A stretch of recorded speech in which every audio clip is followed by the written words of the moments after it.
Hello everyone, welcome to money nook. ఈరోజు వీడియోలో మనం form 26AS and form 16 part A part B గురించి తెలుసుకుందాం. మనము ఇన్కమ్ ట్యాక్స్ ఫైల్ చేసేటప్పుడు ఫ్రీక్వెంట్గా వింటుంటాం కదా, మీ ఫామ్ 16 చూసుకున్నారా, ఫామ్ 26AS చూసుకున్నారా అనేది. అసలు ఈ ఫామ్ 16 ఏంటి, ఫామ్ 26AS ఏంటి అనేది ఈ వీడియోలో తెలుసుకుందాం. ఫస్ట్ది ఫామ్ 26AS అంటే నథింగ్ బట్ మీ ట్యాక్స్ గురించి ఒక కన్సాలిడేటెడ్ స్టేట్మెంట్ అని చెప్పొచ్చు. ఒక పాన్ నెంబర్కి ఒక ఫామ్ 26AS వస్తుంది. ప్రతి ఫైనాన్షియల్ ఇయర్కి కూడా ఇది వస్తుంది. ఈ ఫామ్ 26లో మీరు ఆ ఫైనాన్షియల్ ఇయర్లో మీరు పే చేసిన ట్యాక్సెస్ లేదా మీకు ఇచ్చిన శాలరీలో కానీ మీకు వస్తున్న వేరే ఏ పేమెంట్స్లో అయినా కానీ ముందే ట్యాక్స్ కట్ చేసి వస్తాయి. ట్యాక్స్ డిడక్టెడ్ ఎట్ సోర్స్ అంటారు దీన్ని. మీ కంపెనీ వాళ్ళు శాలరీ ఇచ్చేటప్పుడు కానీ, షేర్స్ వాళ్ళు డివిడెండ్స్ ఇచ్చేటప్పుడు కానీ కొన్ని లిమిట్స్ దాటితే ఈ టీడీఎస్ అనేది ముందే కట్ అయిపోతుంది. సో ఆ టీడీఎస్ డీటెయిల్స్ లేదా మీరు ఏమన్నా ల్యాండ్ కొన్నా కానీ అమ్మినా కానీ ఆ ట్రాన్సాక్షన్ అప్పుడు మీరు ట్యాక్స్ కలెక్ట్ చేసినా ఆర్ మీరు ట్యాక్స్ డిపాజిట్ చేసినా ఇలాంటి ప్రతి డీటెయిల్స్ మీరు ఆ ఇయర్లో ట్యాక్స్ పేమెంట్ కోసం ఏమేమి చేశారు అనేది ఆ డీటెయిల్స్ అన్నీ కూడా ఈ ఫామ్ 26ASలో అనేది ఉంటాయి. మీ స్క్రీన్ మీద చూస్తున్నట్లయితే కనుక ఈ ఫామ్ 26ASలో డిఫరెంట్ పార్ట్స్ ఉన్నాయి. Part A, B, C, D అలా హెచ్ వరకు ఉన్నాయి. ప్రతి పార్ట్లోనూ ఒక డిఫరెంట్ టైప్ ఆఫ్ ట్రాన్సాక్షన్లో కలెక్ట్ అయిన ట్యాక్స్ ఆర్ డిపాజిట్ అయిన ట్యాక్స్ గురించి డీటెయిల్స్ అనేది ప్రెజెంట్ అయి ఉంటాయి. అసలు మనకి ఫామ్ 26AS ఎందుకు కావాలి అంటే, లెట్సే మీరు కంపెనీలో మీకు శాలరీ వస్తుంది. శాలరీ ఇచ్చేటప్పుడు మీకు టీడీఎస్ డిడక్ట్ చేశామని చెప్తారు. 10,000 మీ తరపున కంపెనీ ఆల్రెడీ ట్యాక్స్ పే చేసేసింది. మరి పే చేసింది అనే దానికి మీకు ప్రూఫ్ ఉండాలి కదా. ఆ ప్రూఫే ఈ ఫామ్ 26AS. ఎందుకంటే కంపెనీ కనుక ట్యాక్స్ పే చేస్తే మీ తరపున మీ పాన్ నెంబర్కి లింక్ అయిపోయి అది ఫామ్ 26ASలో మీకు కనిపిస్తుంది. సో మీరు పే చేసిన ట్యాక్సెస్ మీరు డైరెక్ట్గా కానీ మీ తరపున వేరే వాళ్ళు పే చేసిన ట్యాక్సెస్ అన్నీ ఇందులో కనిపిస్తాయి. మనం ఇయర్ ఎండ్లో ట్యాక్స్ ఫైల్ చేసుకునేటప్పుడు దీన్ని యూజ్ చేసుకొని ఆల్రెడీ మనం ఏమేమి ట్యాక్సెస్ పే చేసామో మనకు ఆల్రెడీ డీటెయిల్స్ తెలిసిపోతాయి. కాబట్టి టోటల్ మనం పే చేయాల్సిన ట్యాక్స్లో ఎంత పే చేసామో చూసుకొని మిగిలింది పే చేయటము ఆర్ ఎక్కువ పే చేసేసి ఉంటే కనుక గవర్నమెంటే మనకి రీఫండ్ ఇవ్వటం అనేది జరుగుతుంది. So that is the main purpose of form 26AS. మరి ఫామ్ 26AS మనకి ఎక్కడ దొరుకుతుంది అంటే, మనం ఇన్కమ్ ట్యాక్స్ డిపార్ట్మెంట్ వెబ్సైట్లో నుంచి డౌన్లోడ్ చేసుకోవచ్చు. మీ ట్యాక్స్ పే చేసే వెబ్సైట్లోకి వెళ్ళి దాని నుంచి ట్రేసెస్ అని ఒక పోర్టల్ ఉంటుంది, దానిలో నుంచి డౌన్లోడ్ చేసుకోవచ్చు. అది డౌన్లోడ్ చేసుకోవటం ఎట్లా, అలాగే ఆ ఫామ్ 26ASలో అసలు ఏమేమి సెక్షన్స్ ఉంటాయి అనేది మనం ఇప్పుడు ఒకసారి చూద్దాము. ఫామ్ 26ASని ఎలా డౌన్లోడ్ చేసుకోవాలి అనేది చూద్దాం. ఫామ్ 26ASని డౌన్లోడ్ చేసుకోవడానికి ఫస్ట్ ఇన్కమ్ ట్యాక్స్ పోర్టల్కి వెళ్ళాలి. Income tax portal web address నేను ఇక్కడ స్క్రీన్ మీద క్యాప్చర్ చేశాను. www.incometax.gov.in/iec/fo portal. ఈ వెబ్ అడ్రస్కి వెళ్తే కనుక మీకు ఇలా స్క్రీన్ కనిపిస్తుంది. అక్కడ మీరు లాగిన్ ప్రెస్ చేయండి. లాగిన్ ప్రెస్ చేసిన తర్వాత మీకు లాగిన్ స్క్రీన్ కనిపిస్తుంది. అందులో ఫస్ట్ మీ యూజర్ ఐడి ఎంటర్ చేయండి. యూజర్ ఐడి యూజువల్‌గా మీ పాన్ నంబర్ కానీ, మీ ఆధార్ నంబర్ కానీ ఉంటుంది. దాన్ని ఎంటర్ చేసి కంటిన్యూ ప్రెస్ చేయండి. ప్రెస్ చేసిన తర్వాత మీరు ఈ పాస్వర్డ్ స్క్రీన్‌లోకొస్తారు. వచ్చినప్పుడు ఫస్ట్ మీకు మీ పాన్ నంబర్ ఇక్కడ కనిపిస్తుంది. అండ్ కింద ఒక సెక్యూర్ యాక్సెస్ మెసేజ్ కనిపిస్తుంది. అండ్ దీన్ని టిక్ చేయండి. ఇక్కడ ఈ చెక్ బాక్స్‌ని టిక్ చేయండి. Please confirm your secure access message అనేది టిక్ చేయండి. తర్వాత మీ పాస్వర్డ్‌ని ఎంటర్ చేయండి. అండ్ కంటిన్యూ ప్రెస్ చేయండి. అప్పుడు మీరు పోర్టల్‌లోకి లాగిన్ అవుతారు. పోర్టల్‌లో లాగిన్ అయ్యాక మీ స్క్రీన్ ఇలా కనిపిస్తుంది. అందులో మీరు ఈ ఫైల్ అనే దానిలో ఇన్కమ్ ట్యాక్స్ రిటర్న్స్ సెలెక్ట్ చేసినట్లయితే మీకు ఇట్లా డిఫరెంట్ ఆప్షన్స్ వస్తాయి. అందులో మీరు వ్యూ ఫార్మ్ 26AS అనే దాన్ని క్లిక్ చేయండి. ఒకసారి ఇది క్లిక్ చేసిన తర్వాత మీకు స్క్రీన్ మీద ఇట్లా ఒక పాపప్ వస్తుంది. ఇక్కడ మీరు కన్ఫర్మ్‌ని క్లిక్ చేయండి. మీరు కన్ఫర్మ్ క్లిక్ చేసిన తర్వాత మీరు ట్రేసెస్ పోర్టల్‌కి ఆటోమేటిక్‌గా రీడైరెక్ట్ అయిపోతారు. రీడైరెక్ట్ అయ్యాక మీకు ఇంకో పాపప్ వస్తుంది. అందులో ఫస్ట్ ఐ అగ్రీ అనేది మీరు టిక్ చేయండి. అండ్ మీరు ఇంకా ఫర్దర్ ప్రొసీడ్ అవ్వటానికి ప్రొసీడ్ ప్రెస్ చేయండి. ఒకసారి ప్రొసీడ్ ప్రెస్ చేసిన తర్వాత మీకు స్క్రీన్‌లో రైట్ సైడ్‌లో కనిపిస్తున్నట్టు ఇట్లాంటి స్క్రీన్ కనిపిస్తుంది. ఇక్కడ మీరు view tax credit form 26AS అనేది క్లిక్ చేస్తే గనక మీరప్పుడు ఫార్మ్ 26AS‌కి రీడైరెక్ట్ అవుతారు. ఫామ్ 26 పేజ్ ఇట్లా కనిపిస్తూ ఉంటుంది. ఈ పేజ్‌లోకి రాంగానే ఫస్ట్ మీ పాన్ నంబరు, కరెంట్ స్టేటస్ ఏంటి, మీ పేరేంటి, మీ అడ్రెస్ ఏంటి, ఈ డీటెయిల్స్ అన్నీ మీకిక్కడ కనిపిస్తాయి. అలాగే మీరు ఏ అసెస్మెంట్ ఇయర్‌దైతే ఫామ్ 26 ఎయిదర్ చూడాలనుకుంటున్నారో ఆర్ డౌన్‌లోడ్ చేసుకోవాలనుకుంటున్నారో దాన్ని ఇక్కడ సెలెక్ట్ చేయండి. సిమిలర్‌గా మీరు హెచ్‌టీఎంఎల్ మోడా, టెక్స్ట్ మోడా అనేది చూస్ చేసుకోండి. యూజువల్‌గా హెచ్‌టీఎంఎల్ మోడ్ ఈస్ ప్రిఫరబుల్. అది సెలెక్ట్ చేసుకున్న తర్వాత మీరు వ్యూ ఆర్ డౌన్‌లోడ్ ప్రెస్ చేస్తే కనుక మీకు ఇదే స్క్రీన్ మీద మీ ఫార్మ్ 26 వస్తుంది. కిందకి స్క్రోల్ చేస్తే కనిపిస్తుంది. ఆర్ ఎల్స్ మీరు ఎక్స్‌పోర్ట్ యాస్ పీడీఎఫ్ అంటే కనుక మీకది మీ కంప్యూటర్‌లోకి డౌన్‌లోడ్ అయిపోతుంది. మీరెప్పుడు కావాలంటే అప్పుడు చూసుకోవచ్చు. ఒకసారి మనం ఇప్పుడు ఫార్మ్ 26 ఒక ఎగ్జాంపుల్‌ని చూద్దాము. మీరు స్క్రీన్ మీద చూస్తున్నట్లయితే నేను ఒక శాంపుల్ ఫార్మ్ 26 చూపిస్తున్నాను. ఇందులో ఫస్ట్ మీ పాన్ నంబరు, మీ నేము, మీ అడ్రెస్ ఈ డీటెయిల్స్ ఉంటాయి. తర్వాత మీ పాన్ యాక్టివ్ ఉందా, ఇన్‌యాక్టివ్ ఉందా అనేది ఇక్కడ చూపిస్తారు. అండ్ ఇది ఏ ఫైనాన్షియల్ ఇయర్‌కి సంబంధించింది అనేది కూడా మీరిక్కడ చూసుకోవచ్చు. సిమిలర్‌గా ఏ అసెస్మెంట్ ఇయర్ అనేది కూడా కనిపిస్తుంది. ప్రతిసారి కూడా మనకి ఫైనాన్షియల్ ఇయర్ జరిగిన నెక్స్ట్ ఇయర్ అసెస్మెంట్ జరుగుతుంది కాబట్టి 1 ఇయర్ డిఫరెన్స్ ఉంటుంది ఫైనాన్షియల్ ఇయర్‌కి, అసెస్మెంట్ ఇయర్‌కి. ఈ బేసిక్ డీటెయిల్స్ తర్వాత ఇంకా మనం సెక్షన్ బై సెక్షన్ చూసుకోవచ్చు. ఏమేమి టాక్స్ మనం పే చేసాము అనే డీటెయిల్స్ ఉంటాయి. ఫస్ట్ పార్ట్ ఏలో మనకి TDS talks deducted at source మన మీద చేసినవన్నీ కూడా ఇక్కడ ఉంటాయి. మనకి ఎవరైతే డిడక్ట్ చేశారో వాళ్ళ నేమ్ ఇక్కడ ఉంటుంది. వాళ్ళ పాన్ నంబర్ ఉంటుంది. మనకి ఎంత అమౌంట్ పే చేశారు, ఎంత టాక్స్ డిడక్ట్ చేశారు, అలాగే డిడక్ట్ చేసిన టీడీఎస్‌ని ఎంత డిపాజిట్ చేశారు అనేది మీరిక్కడ చూసుకోవచ్చు. మీరు చూస్తున్నట్లయితే గనక ఎవ్రీ మంత్ ఇది సెక్షన్ 192 కింద బుక్ అయింది. సెక్షన్ 192 అంటే actually salary payment. So, every month మనకి ఏ రోజు మనకి సాలరీ పే అయింది, అలాగే ఈ టీడీఎస్ అనేది ఏ రోజు బుక్ చేశారు అనేది మీరిక్కడ చూసుకోవచ్చు. టీడీఎస్ అనేది ఎవ్రీ క్వార్టర్‌కి ఒకసారి బుక్ అవుతుంది. సో, ఇక్కడ మీరు చూస్తున్నట్లయితే గనక ఎవ్రీ 3 మంత్స్ గ్రూప్‌కి ఒకసారి మీకు టీడీఎస్ బుక్ అయినట్టు మీకు కనిపిస్తుంది. అలాగే ఎంత అమౌంట్ పే అయింది, ఎంత టాక్స్ డిడక్ట్ అయింది అనేది కూడా డీటెయిల్స్ మొత్తం మీకు కనిపిస్తాయి. ఇంకా నెక్స్ట్ సెక్షన్‌లో నెక్స్ట్ దానికెళ్ళబోయే ముందు ఇక్కడ ఓన్లీ సాలరీయే కాదు. ఇక్కడ different other types of TDS అంటే మీకేమైనా డివిడెండ్ పేమెంట్ ఉన్నా, మీకేమైనా ప్రొఫెషనల్ ఇన్‌కమ్ వచ్చినా కానీ అవన్నీ కూడా మీకిక్కడ డిస్‌ప్లే అవుతాయి. ఇక నెక్స్ట్ పార్ట్‌లో మీరు చూస్తున్నట్లయితే గనక 15G, 15H నుంచి ఏమైనా మీకు టీడీఎస్ ఉంటే అంటే యూజువల్‌గా బ్యాంక్ ఇంట్రెస్ట్ నుంచి వీటి నుంచి ఏమైనా టీడీఎస్ ఉంటే ఆ డీటెయిల్స్ ఇక్కడుంటాయి. ఈ శాంపిల్ కేస్‌లో ఏం లేవు కాబట్టి ఇక్కడ ఏమి డీటెయిల్స్ లేవు. అలాగే ఏ2లో వచ్చేసరికి మీరు కనుక ల్యాండ్ అయితే కనుక దానికి జరిగిన టీడీఎస్‌ని ఇక్కడ డీటెయిల్స్ ఉంటాయి.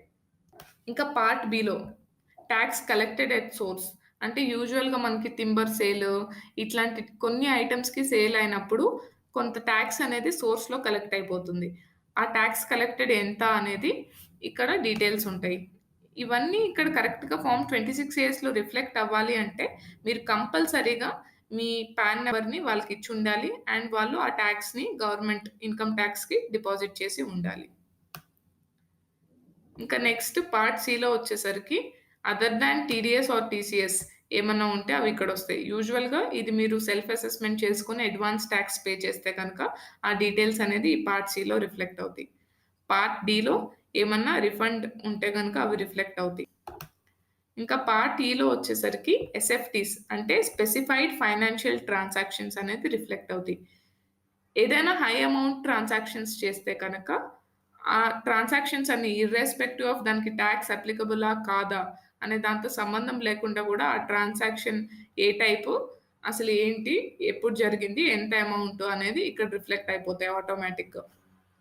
ఇంకా నెక్స్ట్ పార్ట్ ఎఫ్‌లో చూస్తే గనక అగైన్ టీడీఎస్ బట్ బయర్ తరపున మీరేమన్నా కలెక్ట్ చేస్తే గనక అది ఇక్కడ రిఫ్లెక్ట్ అవుతుంది.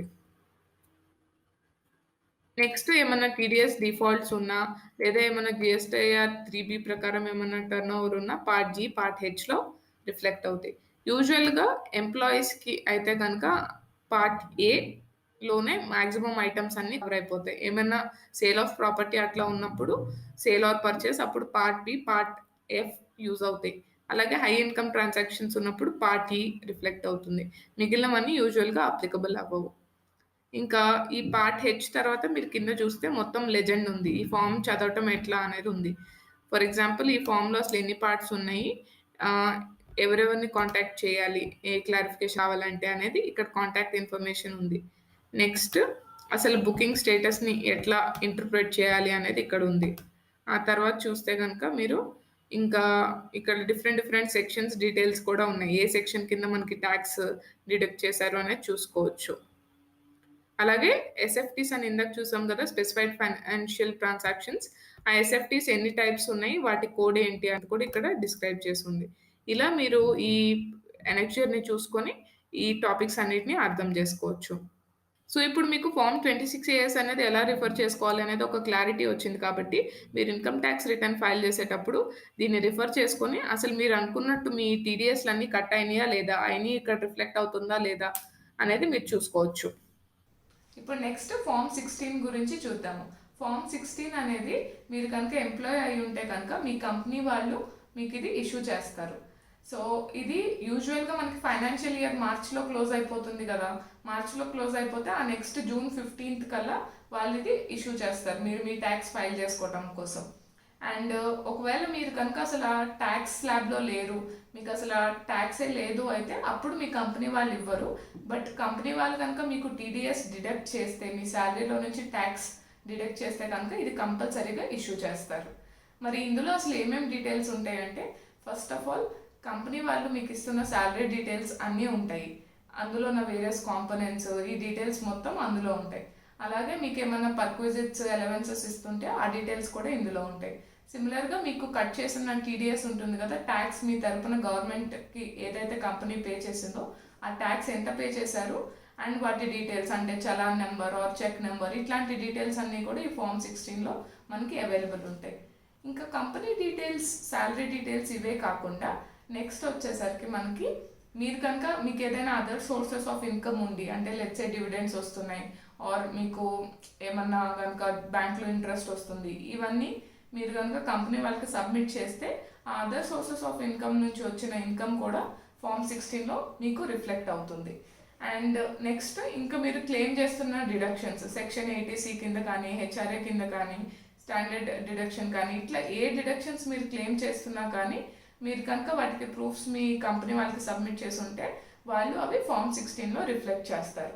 సో ఇట్లా మీకు వస్తున్న ఇన్కమ్స్ అన్నీ, మీరు క్లెయిమ్ చేస్తున్న అలవెన్సెస్, డిడక్షన్స్, ఈ డీటెయిల్స్ అన్నీ ఉండి ఫైనల్గా మీకు ఈ ఫామ్ 16లో అవైలబుల్ ఉంటాయి అన్నమాట. దీన్ని మీరు బేస్గా యూస్ చేసుకోవచ్చు. మీరు ట్యాక్స్ ఫైల్ చేసేటప్పుడు ఫైనాన్షియల్ ఇయర్ అయిపోయిన తర్వాత మీరు యాక్చువల్గా ట్యాక్స్ ఫైల్ చేసుకోవడానికి దీన్ని బేస్గా యూస్ చేసుకొని ఫస్ట్ ఈ డీటెయిల్స్ అన్ని కాపీ చేయొచ్చు. ఆన్ టాప్ మీకు ఇంకా ఏమైనా అదర్ ఇన్కమ్ వచ్చినా, అదర్ అలవెన్సెస్, డిడక్షన్స్ అప్లికబుల్ అయినా అవి మీరు యాడ్ చేసుకుంటే అప్పుడు సరిపోతుంది. ఇప్పుడు మనం ఒక ఫామ్ 16 ఒకసారి చూద్దాము. వీటిలో నేను ఇందాక చెప్పిన కాంపోనెంట్స్ అన్ని పార్ట్ ఏ, పార్ట్ బి, 2 పార్ట్స్లో ఉంటాయి. అది ఎలా ఉంటుంది అనేది ఒకసారి చూద్దాము. మీరు స్క్రీన్ మీద చూస్తున్నట్లయితే కనుక ఇది ఫామ్ 16కి ఒక శాంపిల్. అందులో పార్ట్ ఏ ఉంది. ఫస్ట్ ఇక్కడ మీ కంపెనీ నేము, అడ్రస్ ఉంటుంది. అలాగే మీ నేమ్ అండ్ అడ్రస్ ఉంటుంది. తర్వాత మీ కంపెనీ టాన్ నెంబరు, మీ పాన్ నెంబర్ ఉంటుంది. నెక్స్ట్ ఇదే అసెస్మెంట్ ఇయర్ అనేది ఉంటుంది. ఇందాక మనం చూసాం కదా ఫామ్ 26 ఏఎస్ కేసులో సిమిలర్గా అలాగే అసెస్మెంట్ ఇయర్ ఉంటుంది. అలాగే మీరు ఎప్పటి నుంచి ఎప్పటి వరకు ఈ కంపెనీతో అసోసియేటెడ్ ఈ ఫైనాన్షియల్ ఇయర్లో అనేది ఇక్కడ ఉంటుంది. ఒకవేళ మీరు కనుక ఒకే ఫైనాన్షియల్ ఇయర్లో మల్టిపుల్ కంపెనీస్ మారుంటే కనుక మీకు మల్టిపుల్ ఫామ్ 16s ఉంటాయి. వాటన్నిటిని కంబైన్డ్గా చూడాలి అప్పుడు. ఇంకా నెక్స్ట్ చూస్తే గనక మీకు బై క్వార్టర్ ఒక సమ్మరీ కనిపిస్తుంది. ఇందులో ఫస్ట్ అసలు మనకి సాలరీ ఎంత పే చేశారు ఇన్ హ్యాండ్, అలాగే మనకి ట్యాక్స్ ఎంత డిడక్ట్ చేశారు, ఆ ట్యాక్స్ డిడక్ట్ చేసిన దానిలో ఎంత డిపాజిట్ చేశారు అనేది డీటెయిల్స్ ఉన్నాయి. నెక్స్ట్ ఒకవేళ బుక్ అడ్జస్ట్‌మెంట్ ద్వారా మీ కంపెనీ గనక పే చేసుంటే ఆ డీటెయిల్స్ ఇక్కడ ఉంటాయి. అది మనకి ఇర్రెలెవెంట్. వాళ్ళు బుక్ అడ్జస్ట్‌మెంట్ ద్వారా చేశారా లేదా డైరెక్ట్ చలాన్ ద్వారా చేశారా అనేది మనకి ఇర్రెలెవెంట్. బట్ ఆ ట్రాన్సాక్షన్ రిఫరెన్సెస్ అనేది ఇక్కడ ఉంటాయి. ఇక్కడ చలాన్ నంబర్ ద్వారా చేశారు కాబట్టి ఆ చలాన్ నంబర్స్ ఏంటి అనేది, ఎప్పుడెప్పుడు పే చేశారు అనేది మొత్తం డీటెయిల్స్ ఉన్నాయి. అలాగే లాస్ట్‌లో ఇంకా మీకు ఒక సర్టిఫికేట్ అనేది కూడా ఇష్యూ చేస్తారు.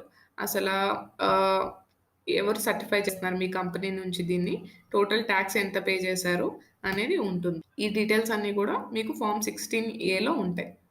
ఇంకా నెక్స్ట్ ఫామ్ 16బిని ఒకసారి చూద్దాం. ఫామ్ 16బిలో మీరు చూస్తున్నట్లయితే కనుక సేమ్ మీ కంపెనీ నేమ్, అడ్రస్, మీ నేమ్, అడ్రస్, అలాగే కంపెనీ పాన్, టాన్, మీ పాన్ నెంబర్ ఉంటాయి. ఆ తర్వాత అసెస్మెంట్ ఇయర్ ఉంటుంది ఇందాక చూసినట్లుగానే. ఫస్ట్ సెక్షన్‌లో మీకు మీ సాలరీ డీటెయిల్స్ ఉంటాయి. అండర్ డిఫరెంట్ హెడ్స్ మీకు ఎంత సాలరీ వచ్చింది అనే డీటెయిల్స్ ఉంటాయి. ఫర్ ఎగ్జాంపుల్ ఇక్కడ ఫస్ట్ మీ సాలరీ ఉంది. తర్వాత పర్క్విజిట్స్ ఏమేమి వచ్చినాయి అనేది ఉంది. అలా టోటల్ సాలరీ ఎంత అనేది వచ్చింది. ఇంకా సెకండ్ దానిలో మీకేమైనా అలవెన్సెస్ ఉంటే గనక travel concession, death come retirement ఇట్లా మీకు ఉన్న అలవెన్సెస్ డీటెయిల్స్ దాని ద్వారా మీకేమన్నా మనీ వచ్చుంటే గనక ఆ డీటెయిల్స్ అన్నీ ఇక్కడుంటాయి. ఇక నెక్స్ట్ థర్డ్ దానిలో వచ్చేసరికి టోటల్ సాలరీ ఎంతొచ్చింది అనేది ఇప్పటి వరకు క్యాలిక్యులేట్ అవుతుంది. ఫోర్త్ దానిలో మీ డిడక్షన్స్ అన్నీ ఉంటాయి. మీరేమేమి డిడక్షన్స్ క్లెయిమ్ చేస్తున్నారో వాటి డీటెయిల్స్ ఇక్కడున్నాయి. అండ్ వాటన్నిటి టోటల్ ఫిఫ్త్ దానిలో ఉంది. సిక్స్త్ దానిలో మీరు క్లెయిమ్ చేసిన డిడక్షన్స్ అన్నిటిని సబ్ట్రాక్ట్ చేస్తే మీకసలు టాక్సబుల్ ఇన్‌కమ్ ఎంత అనేది ఇక్కడొచ్చింది. నెక్స్ట్ సెవెంత్ దానిలో మీకింకా ఏమన్నా ఇన్‌కమ్ ఉంటే, ఆ డీటెయిల్స్ అన్నీ ఇక్కడ మీరు ఫర్నిష్ చేయొచ్చు. హౌస్ రెంట్స్ కానివ్వండి, ఆర్ మీకు డివిడెండ్స్ వస్తున్నా, బ్యాంక్ డిపాజిట్స్ నుంచి మనీ వస్తున్నా, ఏ టైప్ ఆఫ్ ఇన్‌కమ్ ఉన్నా కానీ, మీరు కనుక మీ కంపెనీకి కనుక దాన్ని డిక్లేర్ చేస్తే, ఆ డీటెయిల్స్ అన్నీ ఇక్కడ ఫర్నిష్ అవుతాయి. అండ్ ఇక్కడ మీ టోటల్ ఇన్‌కమ్ అనేది యాడ్ అవుతుంది. నెక్స్ట్ 10థ్ దానిలో చాప్టర్ 6A కింద మీరు క్లెయిమ్ చేస్తున్న డిడక్షన్స్ అన్నీ ఉంటాయి. అంటే ఇక్కడ సెక్షన్ 80C, 80CCC, 80CCD1 ఇట్లా డిఫరెంట్ సెక్షన్స్‌లో మీరు క్లెయిమ్ చేస్తున్న డిడక్షన్స్ అన్నీ ఇక్కడ యాడ్ అవుతాయి. 11థ్ దానిలో మీ టోటల్ డిడక్షన్స్ అన్నీ ఇక్కడ చూపిచ్చారు. ఈ పర్టిక్యులర్ శాంపిల్ కేస్‌లో 1,49,000 ఫర్ ఎగ్జాంపుల్ డిడక్షన్స్. ఈ డిడక్షన్స్ అన్నీ తీసేసిన తర్వాత మనకి ఫైనల్ టాక్సబుల్ ఇన్‌కమ్ ఎంత అనేది ఇక్కడ కాలిక్యులేట్ అయ్యి చూపిస్తున్నారు. అలాగే ఆ టోటల్ టాక్సబుల్ ఇన్‌కమ్ మీద ఎంత ఇన్‌కమ్ టాక్స్ పడింది అనేది ఇక్కడుంది. ఎంత సెస్ పడింది అనేది ఇక్కడుంది. సో, టోటల్ టాక్స్ పేయబుల్ ఎంత అనేది ఉంది ఇక్కడ. ఏమన్నా రిబేట్ ఉంటే గనక అండర్ సెక్షన్ 89 ఇక్కడొస్తుంది. అప్లై అవ్వకపోతే నెట్ టాక్స్ పేయబుల్ అనేది ఇక్కడ కనిపిస్తుంది. దీన్ని మీ కంపెనీ వాళ్ళు వెరిఫై చేసి సిగ్నేచర్ చేసి ఇస్తారు. ఈ ఫార్మ్ 16 ఏబీని మీరు బేసిస్‌గా తీసుకోవచ్చు. మీ final income tax return pay చేసే ముందు అసలు మీరు కనుక ఇప్పటి వరకు వచ్చిన అన్ని ఇన్‌కమ్స్, అలాగే మీకు ఉన్న అన్ని డిడక్షన్స్ ఆల్రెడీ క్లెయిమ్ చేసేసుంటే మీ ఫార్మ్ 16 అసలు మీ ఫైనల్ ఇన్‌కమ్ టాక్స్ రిటర్న్ కింద ఫైల్ చేయొచ్చు. సేమ్ డీటెయిల్స్‌ని అందులో ఎంటర్ చేసి. అలా కాకుండా మీకు ఇంకేమైనా అడిషనల్ ఇన్‌కమ్ వచ్చినా ఆర్ మీరు ఇంకేమైనా అడిషనల్ డిడక్షన్స్ క్లెయిమ్ చేస్తున్నట్లయితే గనక వాటిని మీరు ఫైనల్ ఇన్‌కమ్ టాక్స్ రిటర్న్‌లో on top of form 16 add చేసి మీరు ఫైనల్ రిటర్న్ అనేది ఫైల్ చేయొచ్చు. సో చూసారు కదండి, ఫార్మ్ 16 అంటే ఏంటి, ఫార్మ్ 26AS అంటే ఏంటి అనేది ఇప్పుడు మీకు క్లియర్గా అర్థమైంది అనుకుంటున్నాను. వీటిని మీరు మీ ఇన్కమ్ ట్యాక్స్ రిటర్న్ ఫైల్ చేసుకునేటప్పుడు యూజ్ చేసుకోవచ్చు. Thanks for watching this video. And మీకు కనుక ఈ వీడియో నచ్చినట్లయితే దీన్ని లైక్ చేయండి, అలాగే మీ ఫ్రెండ్స్కి షేర్ చేయండి, అండ్ ప్లీజ్ సబ్స్క్రైబ్ టు మనీను. Thank you and bye.